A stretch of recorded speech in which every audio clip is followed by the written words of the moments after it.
तो आज हम लोग यहाँ पे बात करने वाले हैं अपने AKTU एग्जाम्स के मोस्ट इंपॉर्टेंट क्वेश्चंस के बारे में।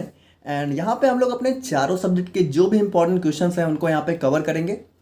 एंड देखो यहाँ पे इंपॉर्टेंट क्वेश्चंस को वैसे हम लोगों ने सेकंड चैनल पर भी ऑलरेडी अपलोड कर दिया था। यहाँ पे अलग क्या होने वाला है, देखो यहाँ पे ये क्वेश्चंस मेनली उन लोग के लिए हैं जिन्होंने अभी तक भी कुछ नहीं पढ़ा है और जिनको लग रहा है कि उनके एग्ज़ाम में जिनको लग रहा है कि अभी उनका एग्ज़ाम में कुछ नहीं हो सकता है। तो यहाँ पे देखो ये क्वेश्चंस बहुत ज़्यादा सेलेक्टेड क्वेश्चंस हैं और अगर आप लोगों ने ये सारे क्वेश्चंस पढ़े तो डेफिनेटली आपके एग्ज़ाम में आप लोग को 65 to 70% क्वेश्चन, और अगर आप लोग का लक अच्छा रहा तो 80% या फिर 90% क्वेश्चंस तक भी जो है यहाँ से देखने को मिलेंगे। और यहाँ पे देखो वीडियोज, आई नो वीडियो नहीं आ रही है, बट देखो शायद आप लोग को पता नहीं होगा कि टेलीग्राम पे हम लोग जो है ऑलरेडी सारी नोट्स को प्रोवाइड कर रहे हैं। देखो यहाँ पे अगर हम वीडियो रिकॉर्ड करने में वैसे और भी बहुत सारी प्रॉब्लम्स हैं, बट मेन यहाँ पे अभी हम नोट्स पे ज़्यादा फोकस कर रहे हैं क्योंकि नोट्स अगर आप लोग के पास होगी तो आप लोग उसको आसानी से पढ़ सकते हो, क्योंकि नोट्स देखो वैसे भी बहुत ईजी लैंग्वेज में, उनको एक्सप्लेनेशन की कोई ज़रूरत है नहीं सीरियसली अगर पूछे तो अगर आप लोग को नोट्स मिल जाएगी तो आप लोग उसको खुद से भी पढ़ के समझ सकते हो। तो वहाँ पे नोट्स हम ऑलरेडी सभी सब्जेक्ट की धीरे धीरे करके प्रोवाइड कर रहे हैं। पैथोफिजियोलॉजी की 4 यूनिट तक की नोट्स हम लोगों ने ऑलरेडी प्रोवाइड कर दी है, तो अगर आप लोगों ने नहीं देखा है तो आप टेलीग्राम ज्वाइन कर सकते हो, डिस्क्रिप्शन बॉक्स में लिंक है। बाकी हम लोग यहाँ पे अपने जो भी इंपॉर्टेंट क्वेश्चंस हैं उनको यहाँ पे एक एक करके देख लेते हैं। जैसे कि बात करें हम लोग यहाँ पे अपने बायोकेमिस्ट्री की, सो यहाँ पे देखो सबसे पहले देखो यूनिट 1 में आप लोग का जो भी बायोकेमिस्ट्री है तो उसमें आप लोग का यूनिट 1 में सारी चीज़ों का इंट्रोडक्शन दे रखा है। लाइक हमारा कार्बोहाइड्रेट हो गया, लिपिड, न्यूक्लिक एसिड, प्रोटीन्स, और इन्हीं सब के बारे में डिटेल में आप लोग को बाकी की यूनिट्स में पढ़ना है।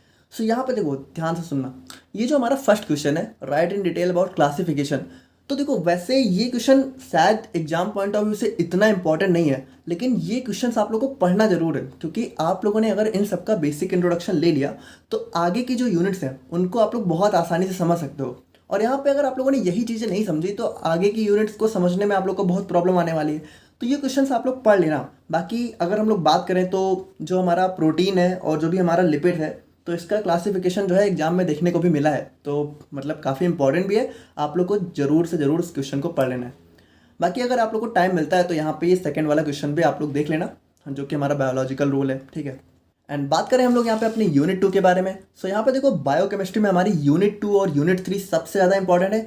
इसमें यहाँ पे हम लोगों ने बहुत ज़्यादा सिलेक्टेड क्वेश्चंस को सिलेक्ट किया है, तो इसको आप जरूर से ज़रूर पढ़ लेना। जैसे कि हमारा ग्लाइकोलिसिस पाथवे हो गया, इसको जरूर देख लेना, सिट्रिक एसिड आप लोग जरूर देख लेना, बायोलॉजिकल ऑक्सीडेशन जरूर देख लेना।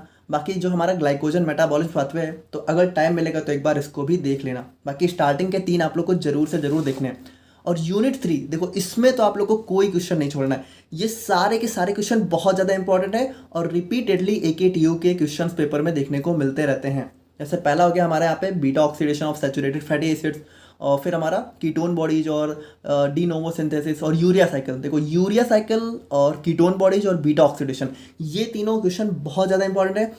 तो अगर मान लो बिल्कुल लास्ट टाइम पे देख रहे हो तो यहाँ पे इस वाले यूनिट 3 से आप लोग को ये ठीक है, ये 3 क्वेश्चन जरूर पढ़ने। बाकी अगर अभी भी देख रहे हो तो ये 5 क्वेश्चन आप लोग को जरूर से ज़रूर पढ़ लेने हैं। और यूनिट 4 की बात करें तो यहाँ पे देखो आप लोग का जो सॉल्वेज पाथवे है, प्यूरिन एंड पिरिमिडीन बायोसिंथेसिस, ये हमारा बहुत ज़्यादा इंपॉर्टेंट है। एंड यहाँ पे सबसे most important and repeated question है हमारा structure and function of DNA and RNA, तो ये क्वेश्चन बहुत ज़्यादा इंपॉर्टेंट है। एंड एट लास्ट में अगर हम लोग यहाँ पे यूनिट 5 की बात करें तो यहाँ पे आप लोग का लॉन्ग में सबसे ज़्यादा AKTU में रिपीटेड क्वेश्चन देखने को मिला है, हमारा derivation of Michaelis Menten equation. तो ये क्वेश्चन आप लोग को मतलब छोड़ना नहीं किसी भी कंडीशन पे, क्योंकि ये क्वेश्चन हमारा रिपीटेडली लास्ट 3 ईयर से आप लोग को लॉन्ग में 10 नंबर में देखने को मिलता रहता है, तो ये क्वेश्चन आप लोग को बिल्कुल नहीं छोड़ना है। उसके बाद आप लोग जो है एक बार को एंजाइम्स के बारे में भी देख लेना। सो ये हो गया हमारा यहाँ पे बायोकेमिस्ट्री। एंड बात करते हैं हम लोग यहाँ पे अपनी HAP के बारे में। तो HAP के बारे में हम लोग बात करें तो यहाँ पे देखो सबसे इंपॉर्टेंट क्वेश्चन हमारा ब्रेन के ऊपर बन जाता है, ठीक है, जिसमें आप लोग को ब्रेन के डिफरेंट पार्ट्स को यहाँ पे एक्सप्लेन करना है। एंड उसके बाद अगर टाइम मिलता है तो आप लोग यहाँ पे स्पाइनल कॉर्ड को भी देख लेना। फिर हमारा मैकेनिज्म ऑफ न्यूरोह्यूमरल ट्रांसमिशन, तो ये क्वेश्चन हमारा कई बार देखने को मिला है, इसको भी जरूर देख लेना। एंड इसमें आप लोग को क्या लिखना है, इसमें आप लोग को साइनैप्स वाला जो हमारा टॉपिक है, ठीक है, जो हमारा लेक्चर है, बस वो सारी चीज़ें आप लोग को यहाँ पे इसमें लिखनी है। एंड यूनिट 2 की बात करें तो यहाँ पे वही है हमारा डाइजेस्टिव सिस्टम के डिफरेंट पार्ट्स को आप लोग को एक्सप्लेन करना है। एंड प्रोटीन का डाइजेशन एक बार आप लोग टाइम मिलेगा तो देख लेना। एंड यहाँ पे स्ट्रक्चर ऑफ लिवर जरूर देख लेना। रोल ऑफ बाइल जूस ये हमारा इसी का पार्ट है। और यहाँ पे बीएमआर और एटीपी फॉर्मेशन, तो इसको आप लोग को जरूर देख लेना है।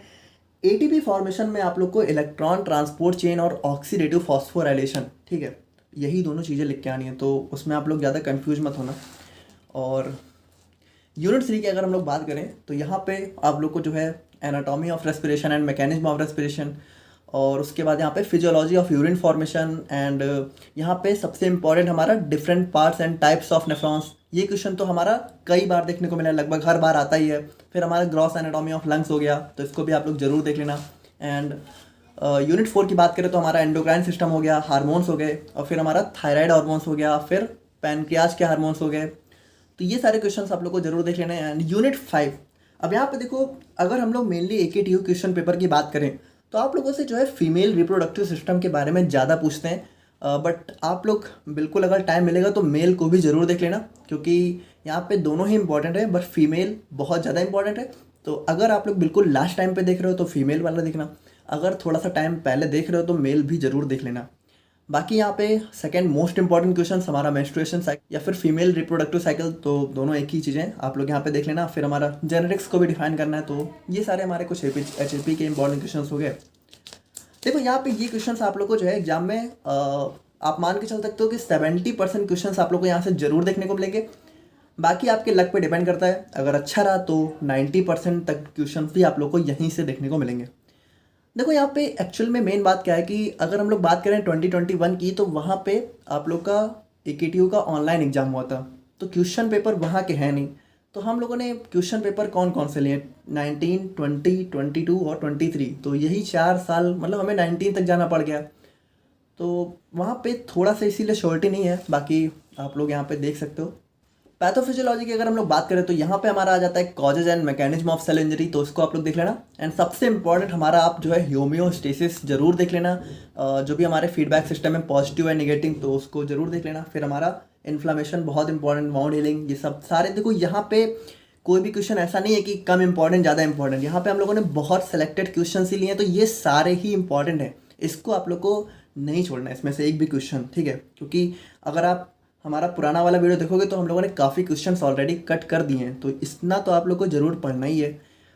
तो यूनिट 2 में हम लोग बात करें तो acute and chronic renal failure, फिर हमारा हाइपरटेंशन, अस्थमा, एथेरोस्क्लेरोसिस, तो ये सारी चीज़ें आप लोग देख लेना। फिर हमारा यूनिट 3 में डायबिटीज मेलाइटस, पार्किंसंस और पेप्टिक अल्सर बहुत इंपॉर्टेंट, और आयरन डिफिशियंसी और सिकल सेल एनीमिया, तो इसको भी देख लेना। फिर यूनिट 4 में हमारा सबसे इंपॉर्टेंट क्वेश्चन निकल के आ जाता है पैथोफिजियोलॉजी ऑफ कैंसर। तो यहाँ पे देखो, अगर बिल्कुल लास्ट टाइम पे देख रहे हो तो बस ये क्वेश्चन आप लोग को जरूर कर लेना है। एंड यूनिट 5 में आप लोग को एड्स और ट्यूबरक्लोसिस, और इसमें भी जो हमारा एड्स, तो ये बहुत ज़्यादा इंपॉर्टेंट है। तो एड्स और कैंसर, ये दोनों यहाँ पे बहुत ज़्यादा इंपॉर्टेंट क्वेश्चन बन जाते हैं। एंड फाइनली हम लोग बात करें अपने फार्मास्यूटिकल ऑर्गेनिक केमिस्ट्री के बारे में, तो यहाँ पे यूनिट 1 से हमारा सबसे इंपॉर्टेंट क्वेश्चन निकल के आता है आइसोमेरिज्म के ऊपर, तो इसको आप लोग को जरूर देख लेना है। फिर हमारा यूनिट 2 में आ जाता है, अब देखो यहाँ पे हमारे E1 E2, तो ये क्वेश्चन तो समझ लो आपके एग्जाम में रखा ही हुआ है, ठीक है। E1 E2 या फिर SN1 SN2 या फिर E1 E2 SN1 SN2, दोनों के दोनों क्वेश्चन आप लोगों को एग्जाम में देखने को जरूर से जरूर मिलेंगे, तो इसको बिल्कुल मतलब स्किप करने की गलती भी मत कर देना। ये क्वेश्चन और ये क्वेश्चन आप लोगों को देखना ही देखना है। फिर हमारा मार्कोनिकोव्स और एंटी मार्कोनिकोव्स ओरिएंटेशन भी देख लेना। फिर हमारा एडिशन रिएक्शन हो गया, हेलोजिनेशन हो गया।